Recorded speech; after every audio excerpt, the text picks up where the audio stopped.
মৌসুমী বায়ু বাংলাদেশের উপর সক্রিয় এবং উত্তর বঙ্গোপসাগরে প্রবল অবস্থায় থাকায় আজসহ আগামী 2 দিন দেশের বিভিন্ন অঞ্চলে বৃষ্টি ও ভারী বৃষ্টিপাত হতে পারে। একই সঙ্গে বর্ধিত 5 দিনের শেষের দিকে বৃষ্টিপাতের প্রবণতা হ্রাস পেতে পারে বলে জানিয়েছে আবহাওয়া অফিস। বুধবার 72 ঘন্টার পূর্বাভাসে এ তথ্য জানিয়েছে আবহাওয়া অধিদপ্তর। সংস্থাটি জানায়, বৃহস্পতিবার সকাল 9টা পর্যন্ত ঢাকা, রাজশাহী, খুলনা, বরিশাল, চট্টগ্রাম, ময়মনসিংহ ও সিলেট বিভাগের অধিকাংশ জায়গায় এবং রংপুর বিভাগের অনেক জায়গায় অস্থায়ীভাবে দমকা অথবা ঝোড়ো হাওয়া সহ হালকা থেকে মাঝারি ধরনের বৃষ্টি অথবা বজ্রসহ বৃষ্টি হতে পারে। সেই সাথে দেশের কোথাও কোথাও মাঝারি ধরনের ভারী থেকে অতি ভারী বর্ষণ হতে পারে। সারা দেশে দিন এবং রাতের তাপমাত্রা প্রায় অপরিবর্তিত থাকতে পারে।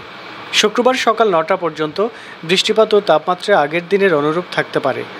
24 আগস্ট সকাল 9টা পর্যন্ত ঢাকা, বরিশাল, চট্টগ্রাম, ময়মনসিংহ ও সিলেট বিভাগের অধিকাংশ জায়গায় এবং খুলনা, রংপুর ও রাজশাহী বিভাগের অনেক জায়গায় অস্থায়ীভাবে দমকা অথবা ঝোড়ো হাওয়া সহ হালকা থেকে মাঝারি ধরনের বৃষ্টি অথবা বজ্রসহ বৃষ্টি হতে পারে।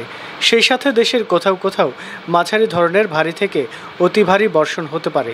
সারা দেশে দিন এবং রাতের তাপমাত্রা সামান্য বৃদ্ধি পেতে পারে। বর্ধিত 5 দিনের আবহাওয়ার অবস্থায় বলা হয়েছে, এই সময়ের শেষের দিকে বৃষ্টিপাতের প্রবণতা হ্রাস পেতে পারে।